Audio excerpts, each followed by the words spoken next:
김선, 김남은의 대국민 상담소.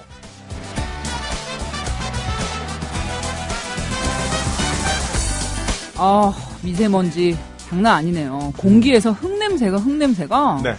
너무 심해요. 아니, 흙냄새면 이해하겠어요. 플라스틱 타는 냄새가 나요. 네. 맞아. 흙냄새와는 약간 달라요. 네, 황사는 흙냄새 약간 정겹기라도 그치. 하지. 이거는 무슨 폐기물 소각장이 내 코앞에 있는 것 같아요. 너무 심해요. 그래서 애도 집에서 나오지 말라고 네. 그러고, 오늘은 하루 종일 맞아요. 일만 이렇게. 저도 웬만해서는 그나마 이제 어젠가 그장가 비가 오면서 조금 거치긴 했었는데, 한창 때 이 미세먼지 가득할 때는 며칠 동안 저 스쿠터 타고 다니는 거를 멈췄어요. 진짜 그러시겠다. 내가 그 버스를 타고 다녔다니까요. 그 나무님이. 시내버스 앉으면 아시잖아요. 네. 저 가끔 고립되는 거. 그치. 의자에서 일어날 수 없어. 그러니까 몇 번 그래도 종장 간 적도 있었는데 근데 고생하셨습니다. 다리 다치셨잖아요. 네, 버스에서 그러니까요. 끼어가지고.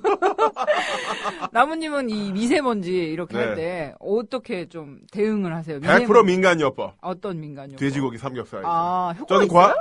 없다고 알고 있습니다. 과학적으로는. 없어. 정신적인 믿음을 위해서. 그래서 저도 아까 점심은 제육볶음 먹었어요. 잘하셨어요. 그래서 이제 모관을 좀 내려보내려고 했는데 네. 효과는 없는 것 같습니다. 계속 아파요. 그냥 이게 심리적으로만 이게 배부르고 네. 그러니까 안정되는 거 그런 네. 느낌? 그렇죠. 네. 자, 그럼 우리 방송도 그런 거 아니겠습니까? 여러 고민을 갖고 있는 그 병들고 아픈 우리 양 같은 마음의 청취자들이 병든. 상담킴 @gmail.com으로 사연을 보내주시면은 네. 그냥 같이 보다듬어 드리는 거죠. 그치. 그러니까 우리는 미세먼지에 대응하는 삼겹살 같은 존재. 그렇습니다. 효과는 입증되지 않았어. 근데 일단 먹어봐. 마음은 편해. 먹어봐. 일단 먹어봐. 좋습니다. 상담킴 gmail.com으로 보내주신 사연으로 이루어지는 오늘 김선, 김남은의 대국민 상담소 시작합니다.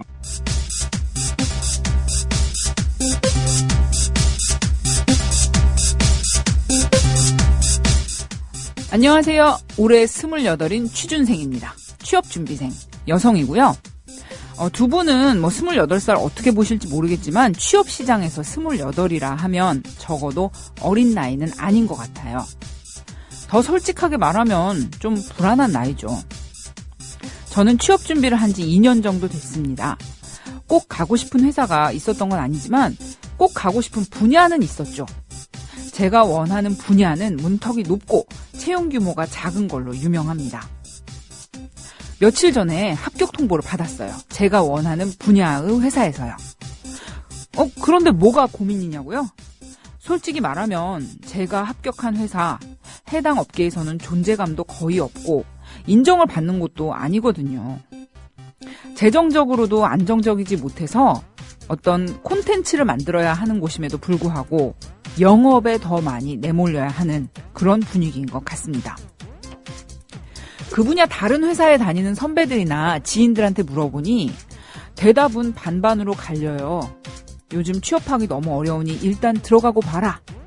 이런 선배가 있는가 하면 취업은 첫 단추가 중요하니 발을 들이는 것보다 빼는 게 더 어렵다. 그러니 좀 신중하게 생각했으면 좋겠다. 이런 분이 또 절반입니다. 일단 들어가고 보라는 사람 중에는 거기에서 열심히 일하면 조금 더 좋은 조건의 회사로 이직할 기회가 올 거라는 말도 해요. 그런데 반대하는 선배들은 작고 약한 회사에서 경력을 쌓고 점프하는 거 쉬운 일 아니야 이러네요. 두 분은 몇 살 때 처음 직장생활 시작하셨어요? 두 분도 혹시 비슷한 고민 해보신 적 있나요? 콘텐츠를 만들어내는 곳이라고 하면 어떤 곳일지 짐작을 하시리라 생각합니다. 저 많이 고민되고 답답해요. 애정어린 상담 부탁합니다.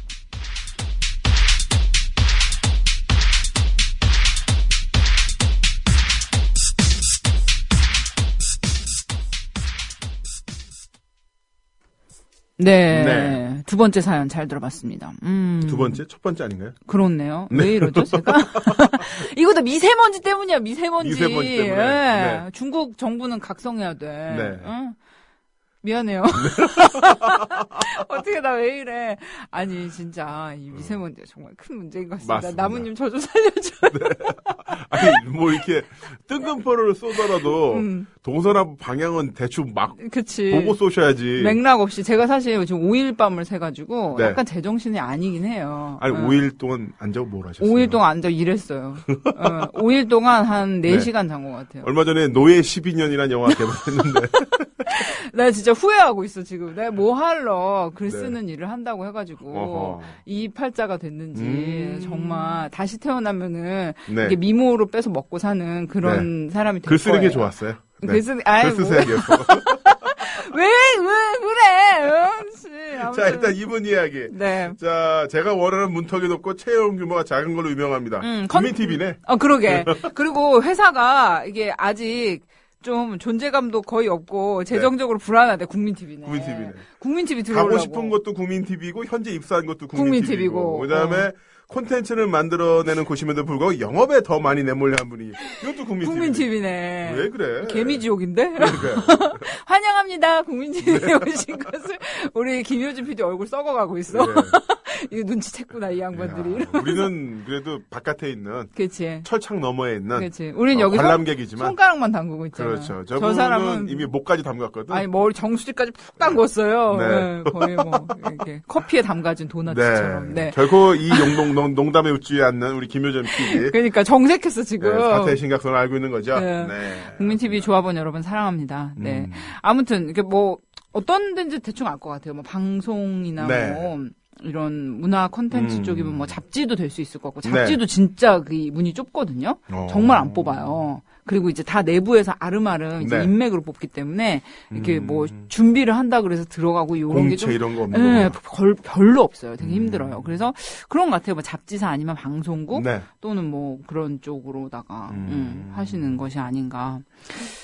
왠지 느낌상으로는 이렇게 방송 쪽에 네. 지망생이신 것 같은데 지금 이제 합격한 데는 좀 작은 규모 네. 그런 데로 이제 가시는 그러니까 원하는 것 같아요. 데는 뭐 KBS 아나운서, 그치. MBC 아나운서인데 현재는 지역에 있는 케이블 방송 뭐 지역에 있는 찜질방의 그 아나운서 그 DJ. 너무 작은데 제가 찜질방에도 DJ가 있어요? 찜질방이라든가 레저 센터에도 DJ 있잖아요. 아, 그래요? 아나운서 나 못 요원 봤지. 있고. 네. 찜질방에 DJ가 있어요. 있다고? 네, 큰 데는 그 MBC 리포터 하시던 이은하 씨라고 네. 그분이 바로 그런 레저 센터 같은 데서 네. 그 사내 방송 요원 이거 하시다가 경력 쌓아가지고 MBC 리포터 되고 리포터 생활 10년 하신 끝에 라디오 DJ까지 하시고 지금 또 이제 국군 방송 이런 데서 라디오 DJ 하시잖아요. 우와 완전 막 점프 막 커리어 맞아요. 점프 막 하셨네요. 그 전설의 레전드. 그 진짜 지역, 레전드다. 그쪽 지역에서는. 그런 분이 계시다는 것 자체가 없어요. 믿어지질 않아요. 예, 이은하 씨 이전에도 없고 이은하 씨 이후에도 없고. 없어요. 현재로서는. 그러니까 사실 그 작은 규모의 회사에서 들어갔다가 네. 좀 이렇게 커리어를 이렇게 업그레이드 하는 거는 사실 쉬운 일은 아닌 것 같아요. 대부분 그 공부를 열심히 해서 좋은 성적, 커리어 이제 스펙을 갖춘 뒤에 큰 회사를 들어가고 아예. 40대 초반에 임원 승진 그 태클을 못할 것 같다. 그치. 그랬을 때 중소기업의 이제 이사 대우로 가시고 그러다가 나중에 50대 후반쯤 됐을 때 파리바게트나 자영업. 페리카나 창업, 치킨, 프랜차이즈 멕시카나, 창업. 예. BBQ. 배고파. 네, 아무튼 이게 그렇게. 뭐 어떻게 보면 대한민국 테크트리. 그 트리를 타는 거죠. 그렇다. 좀 슬픈 이야기긴 합니다. 뭐 그래도 괜찮아요. 네. 뭐 가족들하고 뭐 살 수 있는 기반이 계속 이제 유지되는 거면은 괜찮아요. 아무튼 근데 이분이 이제 고민하시는 거는 나이 28이라 여자 네. 나이 28이라 사실 취업 이 연령으로는 좀 이렇게 처음 들어가시는 거잖아요. 네. 지금 그걸로는 좀 꽉 찬 나이긴 하고 그거는 맞아요. 근데 이제 어떻게 할 것인가? 이 작은 세 가지 규모. 스타일의 조언이 있을 것으로 생각이 돼요. 흔히 말하는 이제 멘토. 네. 멘토 스타일에 따르면은 이제 항상 우리가 다른 멘토들은 어떻게 이야기하는지를 먼저 그렇죠. example 예를 들려드리는데 첫 번째 인디언 기우제형 멘토. 이거 뭐냐면 무슨 소리냐? 너의 꿈을 포기하지 마라. 가라. 이 사막을 건너는 거야. 끝까지. 될 때까지 들이박차 이러면서 이 인디언 기우제형이죠. 두드리면 열릴 것이. 인디언들은 비가 올 때까지 기우제를 그치. 한다면서요. 성공률 100%. 성공률 100%죠. 근데 사실 그 인디언 기우제가 열리는 상황은 그 추장했을 거 아닙니까? 그럼 비가 안 와서 그 같은 종족 내 구성원들이 사회 내 구성원들의 불만이 올라간 상태에서 기우제라는 형태로 해서 그걸 억누르는 거잖아요. 풀고. 그러네. 그 이제 스포츠를 통해서 3S라고 해서 전두환 때 섹스 스포츠 또 하나 뭐였었죠? 뭐였지? 스크린. 네. 스크린. 네. 그걸로 이제 풀었던 것처럼 네. 그런 식으로 푸는 거죠. 푸는 용도도 있는 건데 그거를 이제 그냥 들이닥쳐라. 인디안 기우제처럼 밀어붙여라. 그런 거죠. 이런 스타일의 어떤 멘토가 있고 두 번째 멘토는 갑자기 뺨을 확 때리는 거죠. 찰싹. 아니 네가 겨우 그런 걸 한단 말이야? 더 위대한 꿈, 더 원대한 꿈을 둬야지. 야, 꿈을 크게 가져. 네. 이제 여행 작가 스타일. 모 여행 작가분이 7급 공무원 꿈을 꾼다고 하는 대학생의 뺨을 때리면서 네, 유명하잖아요, 그 이야기. 그렇죠. 레전드. 네. 그것도 그렇죠. 레전드지. 뜬금없이 더 큰 꿈을 가져라라고 이야기하는 조언의 레전드. 7급 공무원이 얼마나 큰 꿈인데 뭔 소리야. 그렇지 않아요? 그리고 이제 세 번째 스타일이 스님 스타일. 네 삶에 감사해야지. 넌 좋아하는 일을 생각하면서 고민할 수 있잖아. 이거 진짜 감사해야 돼. 기도해. 그런 너를 키워주신 부모님께 감사해. 네가 이렇게 잘 커서 그래도 이렇게 작은 회사로 합격을 했지 않냐 이거지. 우리 젊은 청춘 남녀들한테 조언하고 싶은 게 그분 제자 중에서 결혼 상대를 구하면 너무 좋을 것 같아요. 그 사람 개인 입장에서 보자면. 내가 바람을 피든 무슨 짓을 하든 다 자기 잘못이라고 생각하고. 네 인생에 감사해. 그러니까 남편한테 감사해. 남편의 넘쳐 흐르는 스태미나에 감사해. 너한테 쓰지 건강해서 않는 바람도 피우니 이 얼마나 다행이고. 예, 그러니까 청춘 남녀분들은 그분 제자들 속에 밑에서. 괜찮다. 그러니까. 거의 뭐 바다와 같은 이해심. 그러니까. 장난 아니고. 마음대로 살 수 있는 거예요. 그러니까 제가 좀 비약적으로 이야기를 하긴 했습니다만은. 아니 근데 현실하고 가까워요.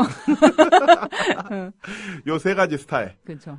인디안 기우제 스타일. 그 다음에 두 번째가 뭐였죠? 두 번째가 뭐였지? 두 번째가 스님. 스님이 세 번째. 스님 세 번째. 두 번째 여행 작가 스타일. 네, 첫 번째는 될 때까지, 두 번째는 더 큰 꿈을, 세 번째는 감사해하면서 살아. 이렇게 했는데 이 세 개 다 저는 이분한테 안 맞는 것 같아요. 이분한테는 뭐냐면 자신의 꿈이라는 거는 뭐 자기 스타일대로 가는 게 맞는 거고요. 다만 지금 이 공포를 기반으로 해서 이런 선택을 한다는 것 자체가 좀 잘못된 것 같아요. 공포라면은 뭐 이 나이가 넘으면은 더 좋은데. 그렇죠. 그거라던가 아니면 여기 들어가면 못 날 것 같아. 그런 생각 일단 접어둬라. 네. 또 이게 지금 이런 식으로 공포를 기반으로 선택하는 게 버릇이 되면 다른 것도 다 그렇게 한다. 그런데 사람들이 흔히 그렇지 않아요? 이렇게 능동적으로 뭔가 미래나 긍정적인 이런 뭐 전망을 보고 하는 게 아니라 그냥 어떤 삶을 살아가면 선택을 할 때 이렇게 하면 망하진 않겠지. 요런 식으로 선택을 하는 게 좀 흔하게 그렇게 되기가 쉬워요. 네. 그렇죠. 왜냐면 실제로 그렇게 많이 망하거든요. 그러니까 도전했다가 망하는 경우가 근데 그 망한다는 거를 좀 굉장히 극단적으로 주입을 시키잖아요. 그러니까 멘토라는 사람들도 그렇고 드라마에서 보는 것도 그렇고 우리가 아는 그 망함이라는 게 워낙 우리나라가 이제 안전망, 복지망이 허술하다 보니까 일정 단계 밑으로 내려갔다 더 이상 위로 못 올라온다라는 그 공포심을 기반으로 하고 있는데 오히려 그것 때문에 선택을 하고 사고하는 시야가 더 좁아지는 게 아닌가. 인간은 기본적으로 희망, 사랑, 행복, 꿈 이런 걸 보고 살아야죠. 그렇죠. 네. 그런 거를 추구할 때 좀 동기부여가 돼서 더 발전을 하고 그럴 수가 있는데 이 길로 가면은 뭐 기본은 하겠지. 망하진 않겠지. 내가 아주 실패하진 않겠지. 이런 불안감, 공포를 가지고 어떤 길을 선택한다면 거기서 어떤 즐거움을 얻고 성공을 할 수 있을까? 그거 의문이에요. 네. 그래서 저는 여기서 이 단편적으로 답변하면 거죠. 1번. 그래. 지금 이 회사 들어갔다가 나중에 점프해. 그리고 2번은 아니야. 지금 원래부터 꿈꾸던 그 회사 계속 준비해. 결국 두 가지 답 중에 하나를 드린다는 게 일반적인 상담 프로의 결론이라면 우리는 그게 아니라 1번이든 2번이든 중요한 건 그게 아니라 공포를 기반으로 선택하지 말고 꿈과 희망, 사랑 같은 참 추상적이고 소설책에 나올 것 같은 가치이긴 하지만 정말 그걸 기반으로 먼저 선택을 하는 연습을 해라라고 말씀을 드리고 싶은 거죠. 동감해요. 나무님 제가 꿈과 희망. 좋아요. 꿈과 희망? 오토바이를 되게 좋아하는데요. 오토바이 타고 코너를 돌잖아요. 이 코너를 돌을 때 가장 중요한 게 뭐냐면 시선이 출구를 보는 거예요. 코너의 끝쪽. 왜냐하면 그 오토바이는 바퀴가 2개이다 보니까 사람 몸이 가는 대로 하중이 쏠리는 대로 방향이 틀어지게 돼 있어요. 그래서 코너를 도를 때 무섭다고 해서 땅바닥을 보게 되면은 몸에 힘이 들어가고 그 상태에서는 오토바이가 제대로 코너를 돌지 못해요. 오히려 넘어질 우려가 있는데 이 코너의 출구 쪽을 보고 있으면은 몸이 돌아가고 몸이 돌아감에 따라서 오토바이가 굉장히 자연스럽게 꺾어지고 그러면서 타이어가 땅바닥에 밀착이 되면서 착착착착착착 이렇게 돌아서 나가게 되거든요. 그러니까 무섭다고 땅바닥을 보면은 오히려 못 도는 거고 코너의 출구 끝. 네, 내가 가야 될 곳 방향. 그것만 본다면은 기본적으로 도는 건 가능하다. 맞는 말씀인 것 같은 게 가끔 이렇게 선택의 기로에 그러니까 사실 이거 어떻게 본인만 할 수 있는 선택이에요. 이거는 네. 누가 뭐 조언을 해서 그래 뭐 지금 당장 들어가 이렇게 할 수도 없는 거고 뭐 더 노력해봐라 이렇게 할 수 왜냐하면 책임을 져줄 수가 없잖아. 네. 다른 사람이 얘기하는 거는. 그런데 이런 정말 굉장히 실질적인 선택의 기로에 딱 섰을 때는 요 문제에 되게 몰입이 되잖아요. 사람이. 네. 이게 전부인 것 같아 세상이. 그러니까 오토바이를 탈 때 요 땅을 보면서 가는 것 같은 그런 네. 상황에 빠지게 되어 있는데 너무 이런 실질적인 선택의 기로에 서서 이렇게 고민이 너무 될 때는 약간 먼 곳을 보는 것도 필요할 것 같아요. 맞습니다. 그러니까 이 직종에 가려고 했던 이런 동기가 있을 거 아니에요. 처음의 마음. 그런 것도 좀 생각을 해보고 당장 이 눈앞에 여기를 가느냐 마느냐 보다는 장기적인 전망으로 봤을 때 내가 네. 이 직종으로 어디까지 할 수 있는지 이런 걸 생각해보면 좀 더 멀게 볼 필요가 있지. 너무 이 상황에만 매몰되면은 정말 네. 공포를 기반으로 한 선택, 이렇게 망하지 않을 정도의 그런 안온한 선택만 하는 그런 사이클에 사람이 빠지게 될 수 있을 것 같아요. 그래서 이분한테는 뭐 나무님 말씀이 그 오토바이에 대한 비유가 정말 네, 저는 되게 공감해요. 저는 사실 이거 받았을 때는 어떤 생각이 들었냐면 저는 그랬거든요. 저도 28살 때 요런 고민을 한 적 있어요. 응. 미스 코리아를 나갈까? 아니면 지역 미스 그래. 유니버스를 나갈까? 내가 아까 미모들이 패더지 지금 나 놀리는 거죠? 네. 28살 거의 이 나이였을 것 같아요. 네. 근데 딱 거의 이런 고민이었어요. 여기를 들어가면은 좀 이렇게 안정되게 갈 수 있을 것 네. 같지만 점프를 뛰긴 되게 어려워. 그런데 좀만 더 버티면은 더 좋은 데 갈 수 있을 것 같고 거기서 이제 경력을 쌓아가는 게 여러모로 나을 것 같고 막 이런 갈등에 쌓여 있는데 저는 안정적인 선택을 했어요. 그냥 작은 데지만 네. 들어가서 여기서 열심히 해서 이렇게 커리어 업그레이드를 해야지. 그런데 어떤 일이 일어나는지 아세요? 어떤 일이 일어났어요? 임신을 해가지고 그만두게 됐어. 그러니까 내가 이렇게 계획을 탁 세워놓고 네. 어떻게든 그래 내 여기서 한 2년 근무하고 점프 떠서 가야지 이런 거랑 뭐 그래 더 열심히 해서 큰데 가서 이렇게 좀 네. 이렇게 번듯하게 해봐야지 아무 소용이 없더라고. 바로 결혼해서 임신해가지고 네. 이거 그만두게 돼가지고 이거 네. 뭐 아무 소용이 없었어요. 그렇죠. 제가 얼마 전에 박대용 기자를 만났어요. 아, 네, MBC에서 나오신. 네, MBC에서 스스로 사표를 내고 뉴스타파로 간 최초의 1호, 기자. 최초의 기자. 그쵸. 그리고 공중파 기자 자리를 박차고 인터넷 언론사로 간 최초의 기자. MBC에서는 최초. 그렇죠. 그 직업 선택이 어마어마하잖아요. 말 그대로 MBC. 그 상암동에 있는 신사옥 보세요. 그 어마어마한 데를 스스로 그 양반이 근속 13년 차예요. 만 14년 차. 진짜요? 14년 동안 먹고 자신의 커리어를 키워나갔던 직장을 때려치고 MBC 뉴스타파로 갔잖아요. 만나서 잠깐 이야기를 나눠봤는데 그 대출이 거부당했대요. 응? MBC 나오자마자? 네. 그 은행에서 전화 가지고 회사 그만두셨네요 하면서 대출 안 된다고. 그럼 대출금 갚아야 되는 거? 아니 그래가지고 그걸 이제 어떻게 잘 하긴 했었는데 물어봤죠. 아니 너무 엄청난 선택 아니냐. 물론 뉴스타파에도 많은 분들 계시지만은 뭐 해직당하거나 징계받고 나온 사람도 있지만 당신처럼 일부러 사표 쓰고 나올 필요 없지 않냐 하니까 그 양반이 하는 말이 나는 13년, 14년 동안 참 많은 혜택 받고 살았다. 그리고 여기서 내가 이뤄낼 수 있는 게 있지만은 뉴스타파에서 내가 이뤄낼 수 있는 건 더 많은 게 있을 거라고 본다. 그리고 이제 나도 40대 초반에 진입을 했는데 지금 내가 뭔가 하고 싶은 일을 하지 못한다면 죽을 때 엄청 후회할 것 같다. 이 이야기를 하더라고요. 멋있다. 그래서 부인한테 허락 제대로 받았냐니까 작년 추석부터 얘기해가지고. 아, 정말? 그러면 몇 개월을 조르신 거예요? 네. 그래서 이제 뉴스타파로 갈 때 그런 얘기를 했대요. 야, 그래도 뉴스타파 후원자가 3만 명이야. 그러면서 희망이 있잖아. 그러니까 버럭하면서 무슨 3만 명이 희망이야 이러면서 겨우 3만 명밖에 안 되는데. 근데 네가 가서 희망을 만들어야지. 누가? 와이프가 그렇게 아내분이. 뉴스타파 가서 희망을 만들려고. 그래가지고 너무 멋있는 말이라 적어놨대요. 나중에 써먹으려고. 아내분이 하신 말 썩어놓은 네. 적어놨어. 네. 그분 대인이신데요? 그렇죠. 그런 것처럼 희망을 보고 꿈을 보고 사는 그 태도를 유지하는 게 중요한 것 같아요. 그렇죠. 그러니까 네. 당장, 그러니까 선택은 사실 어느 저는, 선택이든요. 자, 직장 A, 직장 B가 있잖아요. 어느 회사든 들어가면 그지 같아요. 역 같아. 족 같아. 아주 일하는 거. 맞아. 짜증나고. 그래, 그건 맞다.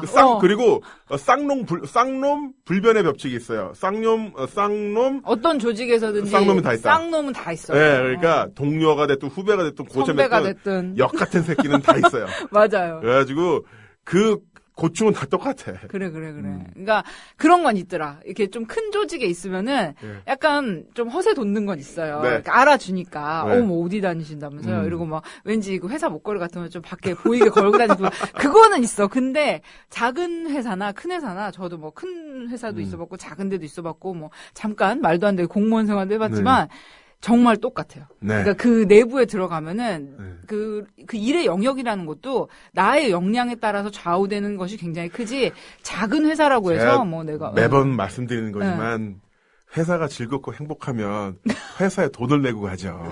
그치 왜 거기서 네. 나한테 돈을 주겠어 생각을 회사가 해봐. 당신한테 돈을 주는 이유는 회사가 족같기 때문입니다.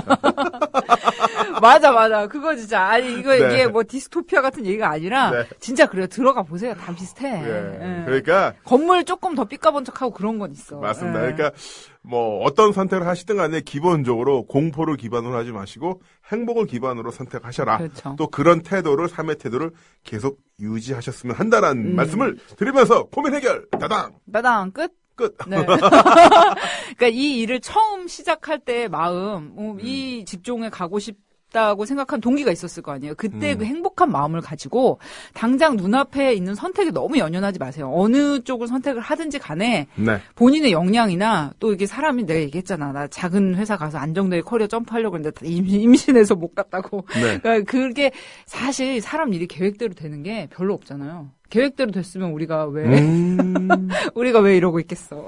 일단 그 대통령 선거부터. 아, 예. 흑역사.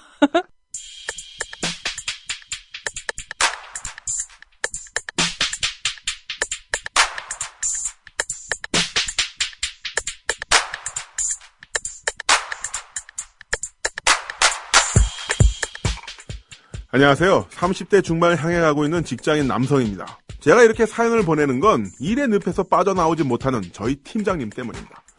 심각한 상황이니까 잘 들어주시고요. 좋은 상담 부탁드릴게요. 저희 팀장님은요. 40대 중반의 성실한 남자입니다. 좋죠. 그런데 성실함이 너무 지나쳐서 회사와 결혼하고 일을 첩으로 둔 사람처럼 그렇게 살고 있어요. 혹시 오해는 하시면 안 됩니다. 멀쩡한 가장이기도 하니까요. 아무튼 저희 팀장님 정말 심각한 워커홀릭입니다. 지금까지 워커홀릭이라는 직장인 여러 봤지만 지금의 팀장님만한 사람은 처음이고 앞으로도 보기 힘들 것 같아요. 이분에게 일단 출퇴근 시간은 의미가 없어요. 출근 시간은 보통 오전 9시 그런데요. 보통 오전 6시면 자리에 앉아 있고요. 퇴근이요. 밤 10시에서 11시 사이가 평균입니다. 혹시 회사에서 자거나 쉬거나 휴식을 취하겠지라고 생각하시면 경기도 오산이에요. 평택위의 위 오산, 수원 밑에 오산. 정말로 일만 합니다. 도대체 어디서 그리도 많은 일거리를 찾아오는지 신기할 정도예요.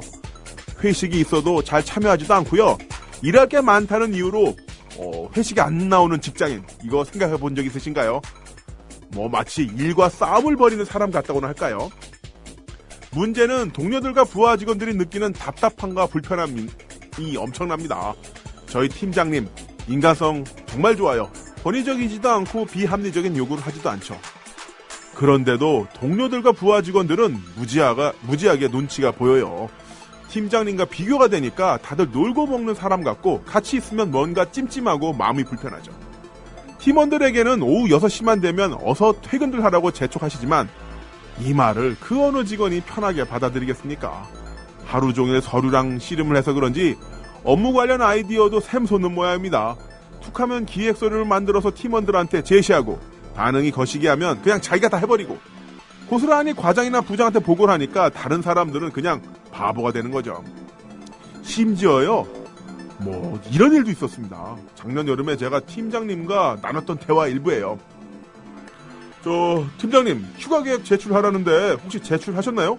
인사총무팀에서 최종안 만들어서 보내달라는데 자 팀장님이 결정을 하셔야 저희도 일정을 짤 것 같아서요. 휴가? 네. 김남은 씨가 우리 팀에 처음 와가지고 잘 모르나 본데. 네네. 나는 휴가 잘 안 가요. 네? 아니 팀장님 그게 무슨 말씀이세요? 휴가를 안 가신다고? 안 가. 아니 그럼 뭐 하세요 팀장님? 네? 아니 출근하지. 출근해서 출근이요? 밀린 일도 하고 기획도 하고 네. 할 게 얼마나 많은데 휴가 기간에 일을 하면은 좀 이렇게 재충전을 하는 기분이랄까. 아니 원래 그러라고 휴가 있는 거잖아요 팀장님. 아니 그러니까 나한테 일이 재충전이라고. 아무튼 그래요? 이건 비밀인데 네. 나는 스트레스를 일로 푸는 성격이니까 뭐 신경 쓰지 말고 휴가들 갔다 오세요. 네. 아이 그러니까 어떻게 가요? 이때 감을 잡고 팀 이동 신청이라도 했어야 했는데 시기를 놓치고 아직까지 팀장으로 모시는 중입니다. 미치겠습니다. 방법이 없을까요?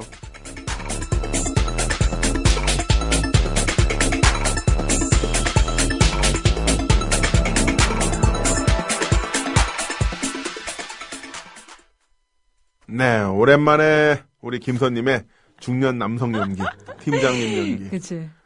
워커홀릭 중년 남성. 느낌 와요. 다방 커피에 찌든 목소리. 지금도 5일 밤새고 오셨잖아요. 네.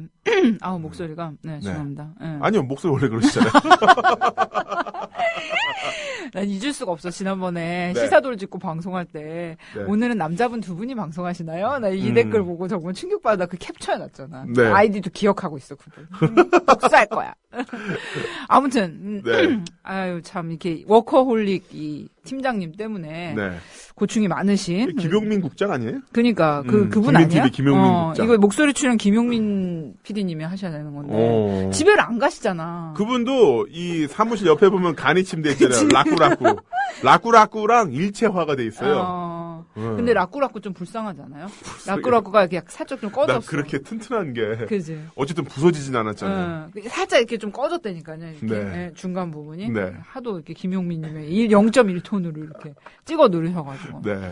아무튼 그런 참 그런 분 있으면은. 그래도 여기 구민 TV 여기 직원분들은 김용민 PD가 혼자 일하거나 말거나 퇴근 잘 하시던데. 그치, 크게 개의치 않아요. 그냥 개의치 않아요. 저 양반은 저런 양반이니까 네. 우리는 이제. 국장님 안녕히 계세요 하면서. 안녕 이러고 퇴근할게요. 이러고. 다 가시던데. 그래야지.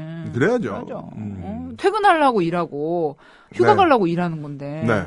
왜 퇴근을 안 해? 왜 집에 워크홀릭. 사실 그 과로사라는 말이 있잖아요. 과로사라는 말을 60~70년대 일본의 고도 성장기 때 일본 사람들이 그 국제의학사전에 등재를 시켰어요. 아, 진짜요? 네, 그래서 외국에서도 일하다 죽는 병을 카로시라고 하는데 과로사의 그 일본어 발음이 카로시거든요. 그래서 영어로도 뭐 KAROSI 이런 식으로 써요. 카로시. 의학적으로도 카로시. 근데 그때 서양인들은 이해를 못했던 거죠. 사람이 일하다 죽는다고? 이게 무슨 소리야? 그니까. 일을 너무 많이 해서 죽어?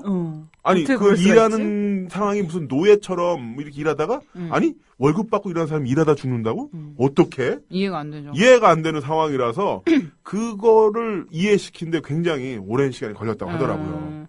그러니까 딱 그런 것만 봐도 알 수 있잖아요. 그 레드불 있잖아. 이렇게 막 이렇게 신날 때 먹는 레드불. 에너지 음료. 그 에너지 음료 그 레드불 광고가 외국에서는 이렇게 클럽 먹고 가서 놀라고. 먹고 놀라고 밤새도록 놀아보자 이런 레드불인데 우리나라에서는 열심히 일하라고 밤새워서 그런 컨셉으로 광고를 해야 이게 레드불이라는 것이 우리나라 사람들 받아들여진다는 거.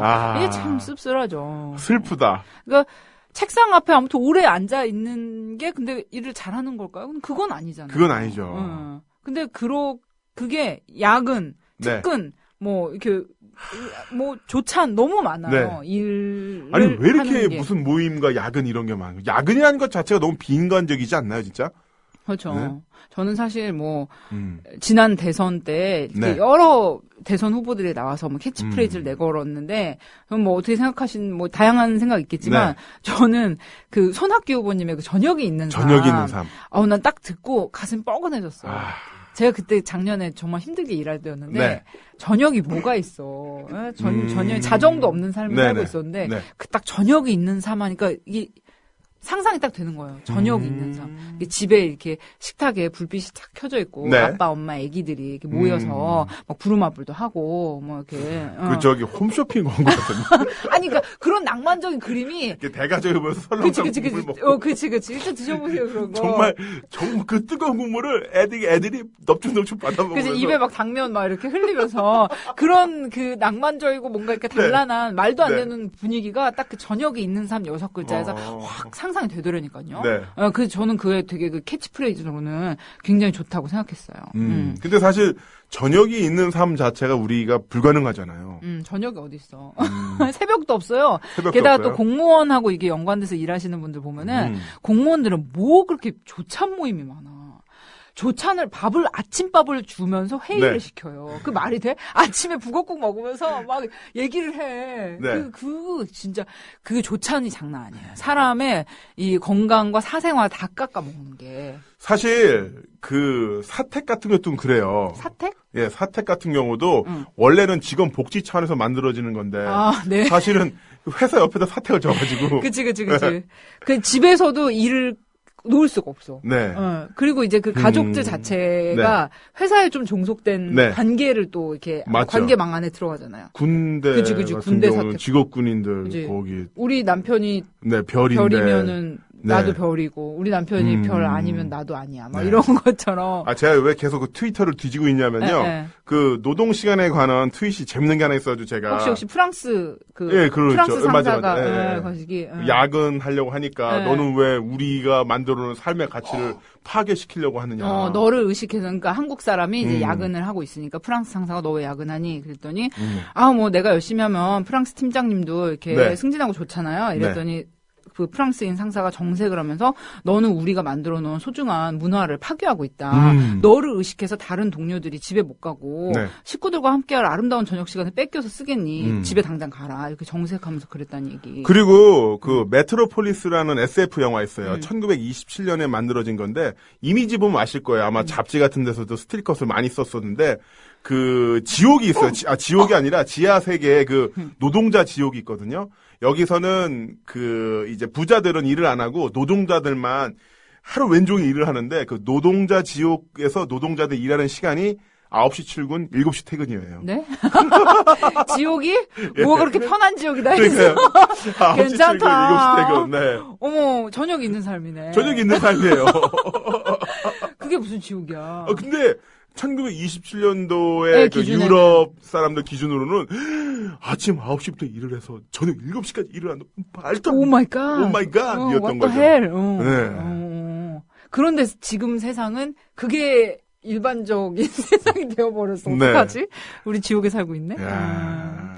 아무튼 근데 이분도 어떻게 본다면은 이 지옥의 삶의 시스템에 본인 자체가 순화된 것도 있고요. 삶의 가치가 자기도 모르게 회사 일로만 이제 집중이 된 것 같아요. 그렇죠. 그러니까 저녁이 없는 삶이 좋은 게 아니라 저녁이 없는 삶이 더 편하다. 회사가 있는 삶이 더 낫다라고 그렇지. 생각하는 거예요. 이분은 진짜 이게 편한 거예요. 예, 이런 분은 진짜 이게 편한 건데 제가 이제 직장 생활 하면서 여러 뭐 상사분들 만나봤는데 이렇게 늦게까지 일하는 상사의 이유는 두 가지가 있더라고요. 1번은 불안하니까. 2번은 가족이랑 사이가 안 좋아.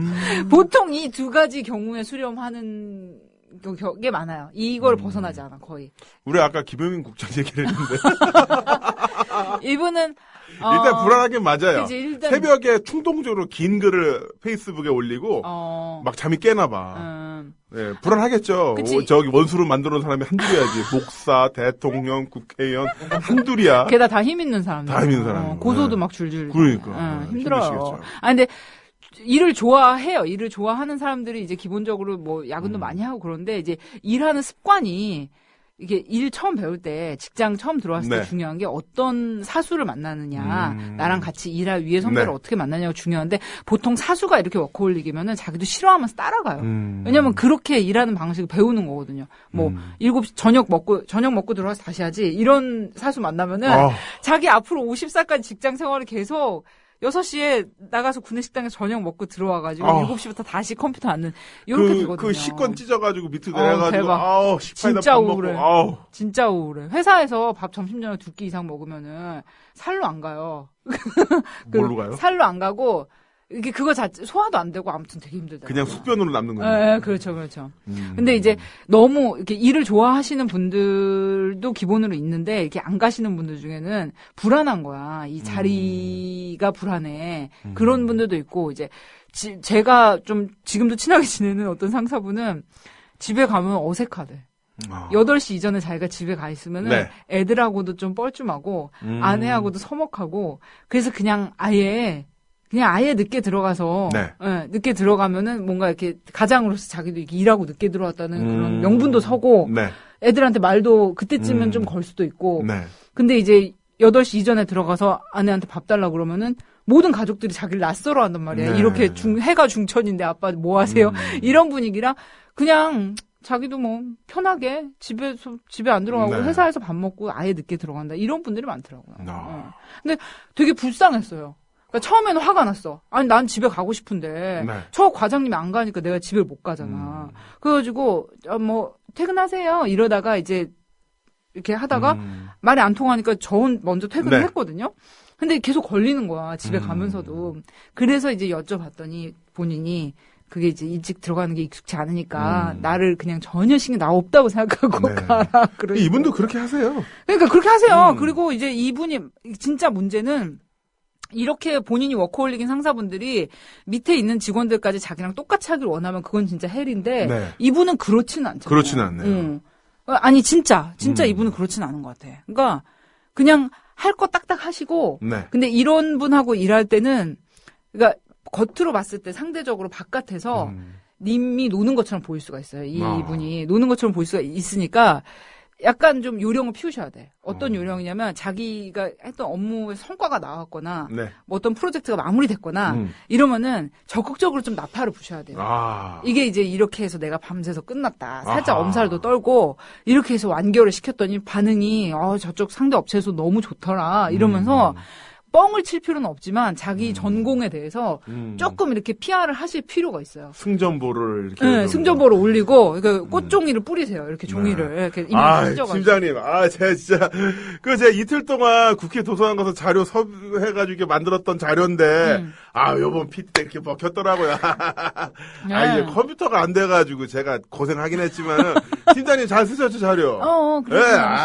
이럴 줄 알았어요, 진짜. 그치, 약간 그럴 필요가 있어요. 왜냐면은, 사람들이 이렇게 책상에 그냥 계속 앉아 있으면은 뭐 하는지 모르잖아. 이렇게 3M 화면 보기 이렇게 해놓고 있으면은. 3M 화면 보기. 요즘도 그거 해요? 그렇지, 있더라고요. 안 해요. 지금 연식 인증이야. 아니야, 해. 3M 화면 보기 내가 누가 해? 내가 그 부장님 이렇게 여기다 붙여드렸어, 내가. 붙여드렸다니까. 그게 언제적 얘기야.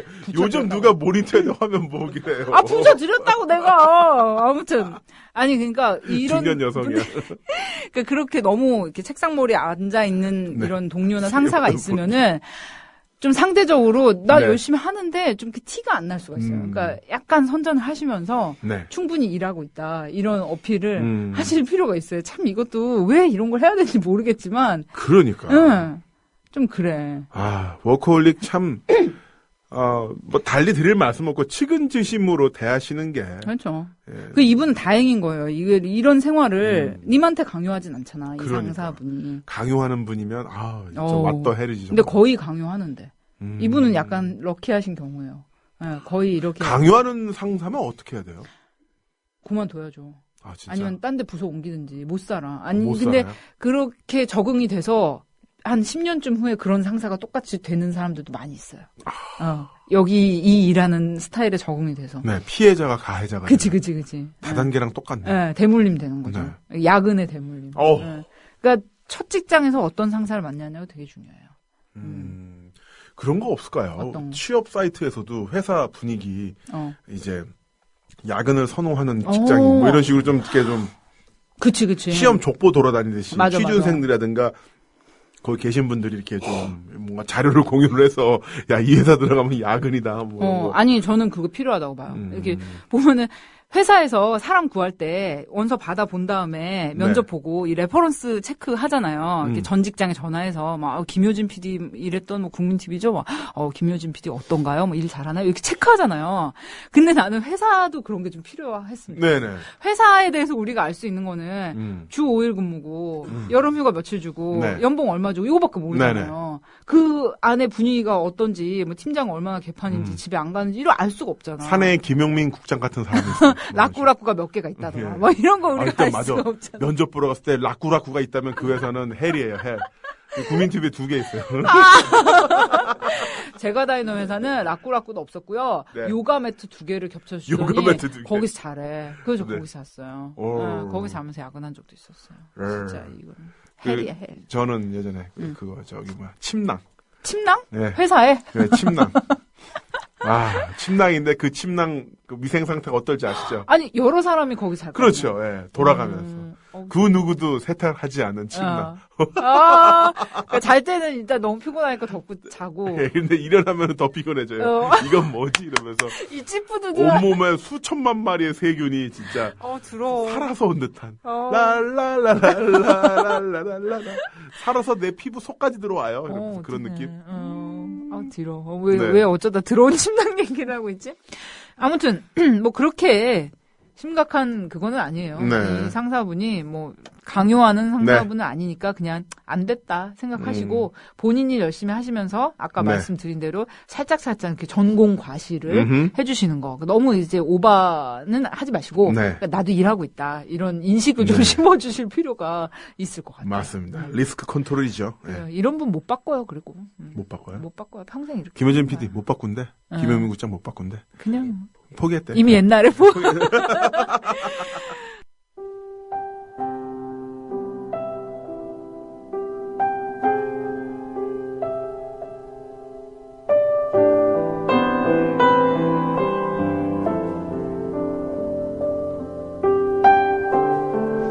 안녕하세요, 써님, 나무님. 저는 결혼 13년 차 주부입니다. 아이는 2 있고요. 지금까지는 뭐 그렇게 힘들지도 않게, 하지만 뭐 풍족하지도 않게 평탄하게 살아온 엄마이자 아내였다고 생각합니다. 적어도 몇 년 전까지는 그랬어요. 아이 키우랴 가정 꾸리랴 정신없다 보니까 저와 남편의 관계는 조금씩 건조해졌어요. 여기까지는 어느 부부나 공감하고 뭐 다 그렇게 사는 거야 부부가 이렇게 말할 수 있겠다 싶네요. 그런데 저희 부부에는 좀 다른 문제가 있습니다. 몇 년 전 뒤늦게 얻은 둘째 아이가 자폐증으로 고생하고 있다는 겁니다. 둘째한테 거의 제 모든 신경을 쏟은 채 살다 보니 어떻게 됐겠습니까? 이런 상황만으로도 힘든데 얼마 전에 정말 충격적인 일이 생겼어요. 차라리 몰랐다면 좋았을 것 같네요. 외출할 일이 생겨서 시내에 나갔다가 남편이 웬 여자랑 호텔에서 나오는 걸 정말 딱 목격하고 말았습니다. 저는 그때 버스에 타고 있었어요. 너무 놀라고 정신이 없어서 창밖으로 고개를 돌린 채 꼼짝도 못하고 그 상태로 종점까지 갔지 뭡니까. 다리에 힘이 풀리고 너무 어지러워서 일도 보지 못하고 택시 불러서 타고 겨우 집에 돌아왔습니다. 처음 며칠은 정말 끔찍한 두통에 시달렸어요. 한동안은 잠을 못 잤고요. 아무것도 모르는 남편은 저보고 어디 안 좋으냐, 괜찮냐 이렇게 물어보더라고요. 그런데 남편한테 말할 용기가 나질 않아요. 왜 이러고 있냐고요? 글쎄요, 저도 잘 모르겠어요. 남편을 생각하면 억장이 무너질 것 같고 당장 갈라서고 싶은데 한편으로는 이 사람 얼마나 힘들었으면 그랬을까 이런 생각도 든답니다. 어처구니가 없죠. 사실 제가 이런 생각을 하는 데는 이유가 있어요. 둘째가 자폐 판정을 받은 뒤로 남편 정말 힘들게 살았습니다. 애 치료비 보태느라 한 푼이라도 더 벌어보겠다고 2잡, 3잡까지 뛰면서 정말 악착같이 살았어요. 저도 같이 일을 하겠다고 하면 내가 다른 건 몰라도 당신 고생시키는 건 용납이 안 된다. 내가 어떻게든 해볼 테니 건강하게 아이들 잘 돌봐다오. 이렇게 말하던 사람입니다. 그런데 그렇게 좋았던 남편한테 여자였던 기억, 따뜻한 안식처였던 기억이 가물가물해서 스스로가 미워지기도 합니다. 제가 더 잘했다면, 그랬다면 어땠을까 이런 생각도 드네요. 어떻게 하면 좋을까요? 저희 부부 정말 지치고 힘드네요.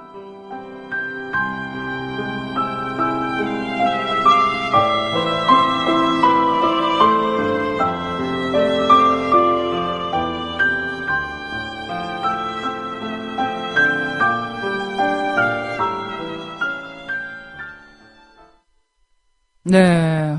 자, 음악 듣고 이제 방송 끝내죠. 네, 뭐 답이 없네요. 네. 오랜만에 굉장히 좀 심각한 사연? 네. 모든 사연들이 다 심각하고, 나름대로 이제 고민이 많이 되시니까 저희한테 보내주신 사연인데, 오랜만에 굉장히, 무거운 사연. 저희가 Gmail 쓰잖아요. sangdamkim@gmail.com. 상담킴 gmail.com. 네네. Gmail이 전 세계 무료 이메일 서비스 중 가장 용량이 큰 이메일 서비스인데, 이 사연이 못 들을 뻔했어요. 너무 왜요? 무거워서. 아, 뭐야, 용량이 커서. 어떤 드립이 나올까 진지하게 듣고 있었는데, 네. 이건 죄송합니다. 네. 예술 점수 빵점 드리겠습니다. 네. 기술 점수는요? 기술 점수는 뭐 노력이 가상해서 네. SANG 이거 하느라 애쓰셨으니까 뭐 5점? 5점. 몇 점 만점에? 100점 만점. 100점 만점에 5점. 우리는 예술만 봐. 예술만 봐. 예술 점수 비중이 90%야. 이럴 줄 알았어. 그럼, 좀 이따 갈라쇼라도. 저도 이제 빙어 낚시 갈라쇼를 이렇게. 벌떡. 아이패드 들고 막. 네, 그러니까요. 빙어 낚시 갈라쇼. 아무튼, 진짜, 이거 어떡하죠? 근데 이런 경우가 많다고 해요. 이렇게 집에 힘든, 아이가 장애로 힘들다거나 이런 경우에는 그것만으로도 굉장히 힘들고 큰 문제라서 모든 부부의 이런 모든 노력과 자원이 전부 아이를 돌보는 일에 집중이 되다 보니 정작 부부 사이가 멀어지는 경우가 꽤 있다고 하더라고요. 그래서 그런 모임도 있었어요. 이런 장애나 희귀병을 가진 부부들이 부부들끼리 이제 상담을 받고 치유를 도모하는 그러한 모임도 있더라고요. 그러니까 그거는 희귀병 환우 모임하고는 또 다르게 이 가족을 위한 치유 모임이 있는 거예요. 왜냐면 아이한테만 너무 이 두 부부가 남편은 벌고 아내는 아이 보고 이렇게 해서 정말 어떤 기능적으로만 역할을 하면서 살다 보니 실제로 이제 낭만적인 부부 관계라는 게 이제 완전히 사라져 버리는 그런 게 많아서 그렇게 상담을 하고 치유를 하는 그런 모습을 옛날에 본 적이 있어요. 저도 얼마 전에 발달장애에 관한 그 다큐 제가 이제 출연하게 돼가지고 그런 기금 모금 파티도 가고 그랬었는데 참 이 상황을 어떻게 받아들여야 할까. 근데 저는 굉장히 그게 어려운데 거기 계신 분들 이제 발달장애 아들의 이제 부모님들 같은 경우는 이미 그 시기를 다 넘어간 거예요. 넘어갔는데 그때까지 그게 얼마나 힘들었을까. 그리고 물론 지금도 현재 진행형인 부분이 굉장히 많이 있어요. 참 이게 쉽지 않은 문제고 이 부분에 대해서 왜 이런 상황에 대해서 모든 책임을 다 개인이 오롯하게 이제 리스크를 가져가야 되는 건가. 이런 여러 가지 생각하니까 굉장히 마음이 무거워지면서 또 한편으로는 이제 절대로 개그 프로그램에서 흔히 이제 바보라고 하죠. 바보 캐릭터가 나오는 개그를 보면서 앞으로 편하게 웃을 수 없겠군. 안 웃겠다고 생각을 했어요. 이제 안 웃을 거야, 저거 보고. 그게 웃을 수 있는 상황이 아니에요. 우리가 알고 있는 영구, 맹구 그런 캐릭터가 실질적으로는 도움이 필요한 사람인데 그런 사람들을 그냥 웃음의 도구로서 그냥 마구 갖다가 쓴 거잖아요. 또 그거 보고서 힘들어하는 사람을 가학적으로 놀려먹는 거를 텔레비전으로 애들이 보고 학습하고 실제로 자기네 동네에 있는 그런 친구들한테 또 똑같은 짓을 하고 학대의 재상산이죠. 그래서 이제 개그 프로에서 그런 거 보면 못 웃을 것 같고 그런 게 개그 소재로 나오면 방송사에 항의를 해야겠다. 그래서 또 이제 우리나라가 이 정도 수준이 됐으면 여자 대통령도 나오고 수준이 높잖아요. 수준이 높은 나라에 우리가 살고 있는데. 네? 왜 웃는데 왜 이렇게 아프지? 마음이. 그리고 진짜 부녀 대통령이 나온 몇 안 되는 나라예요. 뭐 방글라데시, 필리핀, 인도네시아, 인도 몇 안 되는 선진국이다. 선진국. 미국도 간신히 뭐 200년 만에 나라 부자 생겨서 대통령. 나왔는데 우리 부녀 대통령 나온 참 이 선진국이잖아요. 목소리가 막 떨리고 있어. 예. 그런데 이제 발달 장애를 갖고 계신 분이라든가 하여튼 그런 사람들 뭔가 우리가 같이 보듬어야 할 사람들을 개그의 소재로 삼는 거는 이제 안 해도 된다. 그치. 예전에 먹고 못 살 때는 뭐 어떻게든 웃어야 되니까 그런 과학적인 웃음도 필요했지만 이제는 개그맨 니네들 좀 노력 좀 해. 그러니까. 코 밑에다 콧물 치라고 그거 이제 그만해요. 네. 니들도 이제 좀 더 노력하시고요. 자, 그렇습니다. 그러고요. 그 부분도 있고 그 부분은 조금 이제 좀 여기서 안 건드리는 게 좋을 것 같고 호텔에서 나오는 남편. 근데 호텔에서 나오는 게 그냥 호텔에서 나오는 것일 수도 있잖아요. 근데 이제 묵주를 주려고 했다거나. 그 유명한 네. 제이모 의원님의 묵주 사건. 현재 국민연금관리공단 이사장이시진 그분도 JHK님. 정영근 씨? 아, 네. 오, 제가 아는 분 중에 편의점 사장님 정영근 씨라고 있어요. 정영근 의원 말고요. 아유, 그런 분은 아니죠. 그렇죠. 그러한 인생을 살아오지 않았어. 아무튼 묵주 주려고 만난 거 아닐 거예요.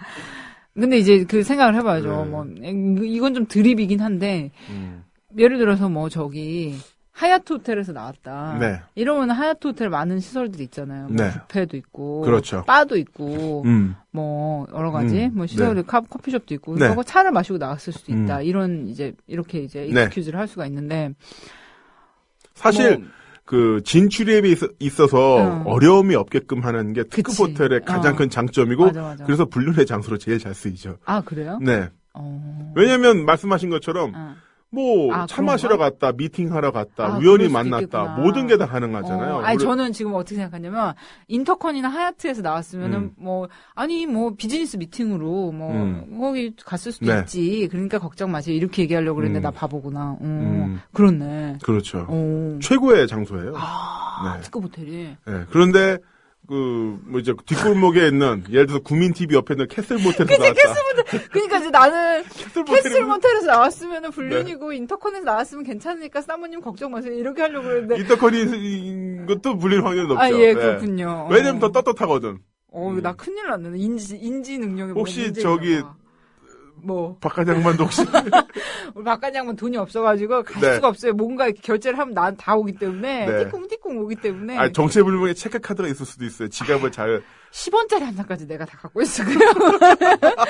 그래서 바람 필 수가 없는 게 누가 이렇게 자기는 그 얼마 전에 그러더라고요. 여보 나는 바람 필 수가 없을 것 같아. 네. 그래서 왜 여보 왜 자기 번듯한데 왜 바람 못 펴? 그랬더니 돈이 없잖아. 누가 나한테 밥이랑 커피를 사주면은 사주는 누나를 따라서 바람 필 수 있겠는데. 에쿠스 사주는 누나. 그치. 근데 자기는 돈이 없기 때문에 젊은 아가씨한테 뭔가 사줄 수가 없대. 왜냐면 근데 네. 이제 40대 넘어가지고. 돈도 없으면 무슨 매력 포인트로 바람 필 수 있겠네요. 그래서 정말 그렇구나 안 됐다. 네. 공감해줬어요. 무슨 얘기야? 아무튼 5만 원도 찔러주면서 이렇게 5만 원 줬어요. 그래서 5만 원 아, 찔러줬어요. 네. 이거 갖고 힘내. 좋네요. 아무튼 무슨 얘기지? 네, 근데 이게 호텔에서 나온 남편을 목격하시고. 근데 왜 대로변에 있는 그러면 그러니까. 정말 대로변에 뭐 호텔이 입지가 안 좋네. 우리 막 추리하고 있어. 이게 버스가 지나가는 대로변에 있는 호텔 입구를 봤다는 거 아니야? 제가 보기에는 그렇다면은 대로변의 호텔 그 특급 호텔인데? 특급 호텔이 아닐 수도 있고요. 대로변에도 모텔 있죠. 일산 그래? 같은 경우는.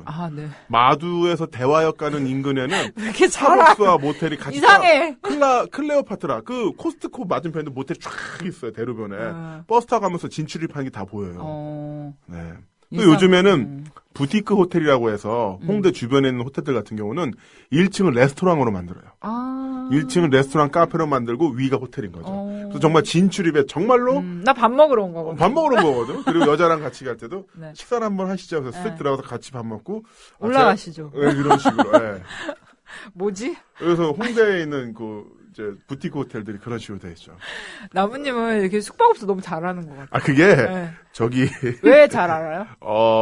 왜냐면은 꿈이거든요. 뭐가? 아까도 저번에도 말씀드렸습니다만. 건물주? 아니요. 그럼. 젊었을 때. 아, 네, 맞다. 어렸을 때 꿈. 어렸을 때. 외제차 타고 옆에 여자분 미녀와 태우고. 함께 대실하는 모텔 대실, 낮에 대실하는 거. 그게 제 젊은 시절의 꿈이었거든요. 그러니까. 10대 때 꿈. 사춘기 때 꿈. 세상 10대 청소년이 이런 꿈 갖기 참 힘들어요. 현실적인 꿈이죠. 그러니까. 그래서 그 꿈을 아직도 못 이뤘기 때문에 계속 이렇게 가지지 못했으니까 계속 자료 조사하고 로드뷰로 이렇게 어디 모텔이 좋나 뭐 이렇게 찾아보고 야노자닷컴 회원 가입해서 어디 출장 갔을 때 일부러 히노키 욕조 있는데 모텔 예약하고 네? 혼자서 히노키 욕조 혼자서 해야죠. 뭐 혼자인데 뭐 출장 가면은 아무튼 이렇게 나온 게 아니잖아요. 그렇죠. 아무튼 근데 이분 사연 심각하니까 우리 사연으로 다시 돌아가요. 그러니까요. 죄송합니다. 진짜 죄송합니다. 보내주신 분한테 약간 죄송하네.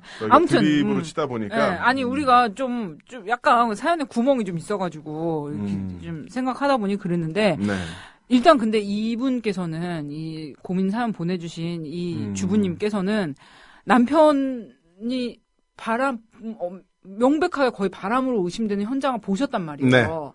그런데 마음이 100% 남편이 밉고 원망스럽고 원망스러운데 미안한 마음이 되게 있으세요. 저는 그 미안한 마음이 더 무섭다고 생각해요. 어떻게? 왜냐하면 그 미안한 마음을 느끼고 있다는 것은 본인에도 귀책 사유가 있다고 생각하시는 것이고 이 상태가 조금만 더 지속이 된다면은 더 많은 걸 자기가 더 자기한테 올리려고 하다가 결국은 이제 더 힘든 상황으로 빠질 수 있다고 보거든요. 그 만재흡수선이라고 아세요? 그게 뭐예요? 그 배 보면은 화물선 옆에 보면은 밑에 색깔이 위에랑 밑에랑 다르잖아요. 맞아요. 밑에 빨강색이면 위에는 하얀색이고 이런 식으로. 그게 뭐냐면은 만재흡수선이라고 해서 배에다 짐을 실을 때 실을수록 그 배가 밑으로 가라앉잖아요. 최대치의 짐을 실을 수 있는 그 하중을 그 선을 그어가지고 표시를 한 거예요. 그러면 배가 물이 거기까지 오면은 거기 이상으로 그 이상 그 이상 짐을 실어서 그 이상 물이 그 위로 올라가면 만재흡수선 위로 올라가면은 배가 침몰하죠. 그렇구나. 네. 나는 왜 그 멋으로 그렇게 왜 투톤인가? 왜 기름이 막 화물선에서 기름이 새고 있는데 위에는 흰색이고 밑에는 빨강색이라 뭐지? 왜 멋으로 저렇게 해놨나? 뭐 바다 선주들은 저런 투톤 컬러를 좋아하나? 그치, 왠지 패션인가 트렌드인가 막 이런. 자동차 그 밑에 범퍼 밑에 범퍼 유행하는 그런 것처럼 튜닝할 때 그렇게 하는 것처럼. 투톤이네. 투톤이네. 이렇게 무식해요. 아닙니다. 세상에. 그런 만재흡수선인데 지금 찰랑찰랑 하세요. 감정의 이 선이. 왜냐면 애도 아프고 남편과의 관계도 그렇고 더군다나 최종적으로 결정적으로 남편의 어떤 불륜 현장을 목격했다고 생각하시는 상태에서 오히려 본인의 자책하신다는 거는 더 큰 하중을 본인이 싣겠다는 의도로도 보이고요. 그렇게 더 쉽게 될 경우에는 가라앉을 수도 있죠. 그렇죠. 그러니까 저는 오히려 발산하시는데 물론 야! 하면서 물 뿌리고 흔히 나오는 그게 아니라 남편과 이야기를 하시면서 이 상황 오롯하게 한번 전달해 보시는 게 어떨까. 힘들겠지만. 그러니까요. 사실은 정상적인 감정 표현이라면은 남편이 딴 여자랑 모텔에서 나왔으면은 이거 뭐 바로 난리가 나야 되는 거죠. 어떻게 하실 것 같아요, 만약에? 저 신뢰되는 질문인데 그냥 궁금해서. 멘붕 왔어 순간적으로. 저는요. 네. 글쎄요 이게 장담은 못 하겠는데 저는 용서 못 할 것 같아요. 일단 한 전치 26주 정도. 저는 일단 전화를 하죠 어딘가에. 네. 사람 시켜서 진짜. 필리핀. 저는 그럴 것 같아요. 아니면 차에 거꾸로 매달아가지고. 발목 묶어서 끌고 다닐 것 같아요. 말 타고 막 따가닥따가닥 이러고. 저는 용서 못 할 것 같아요. 근데 그러시면 어떠실 것 같아요? 질문이 신뢰되긴 한 질문이긴 합니다만은 왜 여쭤봤냐면 여자분의 입장에서 그 스트레스가 어느 정도인지를 좀 엄청 나겠죠. 뭐 이렇게 남편이 바람나서 뭐 헤어지거나 고통받는 경우가 뭐 드문 건 아니에요. 사실 제 주변에도 있는데 진짜 그 배신감이라는 거는 이루 말할 수가 없죠. 정말 이 모든 그 사람과 함께했던 시간들 같이 만들어서 키우는 아이, 뭐 주변의 가족 관계, 친정 부모, 시댁 부모님 모든 이런 관계가 진짜 다 박살이 나면서 파괴가 되고. 모든 정말 파괴죠. 이건 파괴의 신이죠. 이 불륜이라는 거는 그리고 정말 지옥으로 떨어지는 거죠. 감정적으로 아무리 사과를 하고 이렇게 한다고 해도 요즘 그 드라마 있잖아요. 따뜻한 말 한마디. 네, 그게 이제 어떤 부부들이 서로 이제 네. 불륜의 관계에 빠지면서 가족 관계나 이런 모든 것들이 파탄에 났다가 어제 마지막 방송을 했는데 이게 화해와 대화합의 장으로 이렇게 봉합이 되는 그런 건데 거기서 저는 이제 따뜻한 말 한마디를 종종 봤는데 거기서 그렇게 두 부부가 불륜은 서로의 불륜을 계기로 다시금 사랑을 재확인하고 조금 이렇게 화합하는 그런다니까. 근데 지금 이해가 안 되시죠. 근데 그 드라마 보면은 약간 그럴 수도 있겠다는 느낌이 들어요. 왜냐? 근데 그 전제가 되는 거는 이 불륜 남녀가 서로 동침하지 않았어. 육체 관계가 없는 되게 플라토닉한 불륜을 해서 What? 그런 게 가능함? 아니 제가 아까 얘기한 것처럼 전 인생의 꿈이 외제차 미녀와 대실. 대실인데 아니 대실이 의미 없어진 상황이잖아요. 그러면. 네, 가긴 갔어. 근데 자진 않았거든요. 그러니까 이 바람이 났던 여자의 남편도 아내를 받아줄 수 있는 거고 뭔가 그 봉합이 될 수 있는 것 같아. 그 드라마를 한번 다시 보기를 보세요. 되게 그러니까 황당한 게 말로 지금 들으면 되게 어이가 없죠. 육체가 섹스 없는 불륜이라니 그건 뭐 안고 없는 찐빵도 아니고 뭐 하자는 짓거리요. 그런 생각이 드는데 그 드라마를 보면은 그게 아하 하면서 이해되는 구석이 조금 있긴 있어요. 지금 어이가 없는. 참 이렇게 변태스러운 드라마가 많아지면서 아니야, 되게 우리나라가 진짜 우아해. 진짜 그 드라마. 나라가 이거 어지러워. 되게 이제. 우아해요. 서로 이렇게 막 그 불륜이 들통나서 힘들어하는 아내를 남편이 막 감싸주고 그래. 내가 바람 펴서 너도 그랬구나. 힘내자. 뭐 이러면서 다시 봉합되고 그래요. 아무튼 보면 알아. 보면. 트레디셔널 전통적인 스타일. 저기 머리끄댕 붙잡고. 머리끄댕 붙잡고. 거기다 물 뿌리고. 물은 뿌리더라. 그것도 이제 물 뿌릴 때 항상 카페 뒤에 그 로고 보이잖아. 드랍탑, 카페베네 이런 식으로. 카페베네. 본 비빔밥, 본죽 이런 식으로. 안 나오던 거야 이번에는. 그러니까 안 나오더라고요. 그래? 그런 거 없었어. 협찬 못 받았구나. 아무튼 근데 그렇게 참 힘들 것 같아요. 저는 뭐 그런 상황을 굳이 생각하고 싶지도 않고. 죄송합니다. 물어보신 게 거에 화났다는 건 아니고요. 생각하고 싶지도 않고 없었으면 좋겠는데 인생이라는 게 모르잖아요. 근데 용서할 수 없을 것 같은 생각은 들어요. 그런데 이제 이분은 좀 특별한 상황이고 아이가 아프면서 남편이 고군분투하고 열심히 살았고 자기가 아이한테만 몰두하느라 남편을 아내로서 여자로서 챙겨주지 못했다는 그런 미안함 때문에 이런 감정을 가지시는 건데 저는 그것과 그것을 좀 떼어놓고 생각하셨으면 좋겠어요. 저도 그건 분리. 정말. 그러면은 애와 남편은 분리. 만약에 지금 이렇게 미안해 하시잖아요. 그래, 그 사람도 힘들었을 거야. 돈 벌고 내가 챙겨주지도 않으니 얼마나 외로워서 그랬을까. 이러면서 이 남편이 다른 여자와 불륜이 명백한 상황을 묵인하시거나 참거나 남편한테 말 안 하잖아요. 그러면은 정말 그냥 감기로 그칠 거 암 돼서 죽을 수도 있어요. 진짜. 그럴 것 같아. 네. 감기가 암으로. 네, 감기가 암. 그러니까 이분은 헤어지진 않을 것 같아요. 남편분하고. 너무나 지금 본인도 이렇게 서로 힘들면서 이렇게 자기네 관계가 이렇게 기능적으로 하다 보니까 남편을 제대로 챙겨주지 못해서 남편을 이해하는 부분이 있기 때문에 헤어지지는 않을 것 같은데 그렇다고 해서 이걸 묵인하시면 안 되죠. 묵인하시면 안 돼요. 이거는 아이가 힘들어서 이 아내분께서 남편을 챙기지 못했던 문제랑은 전혀 별개로 이거는 따로 떼어놓고 이 두 부부가 얘기를 반드시 하셔야 돼요. 저는 하시면서 아무래도 이런 이야기를 어떠한 형태로든 그 이제 여러 뭐 상담 기관이 있잖아요. 뭐 이런 어떤 뭐 정신 관련 어떤 상담 기관 여러 가지 있는데 그런 곳과 먼저 한번 상담도 받아보시고 또한 그쪽에 어떤 그런 프로그램이라든가 여러 가지가 있을 거 아닙니까? 그런 것도 이용을 하면서 같이 부부가 참여하면서 이야기를 해보시는 게 어떨까? 아니면은 먼저 참 이렇게 쏘는 것도 그것도 나을 것 같기도 하고 참 이 부분은 어렵네요. 어려워.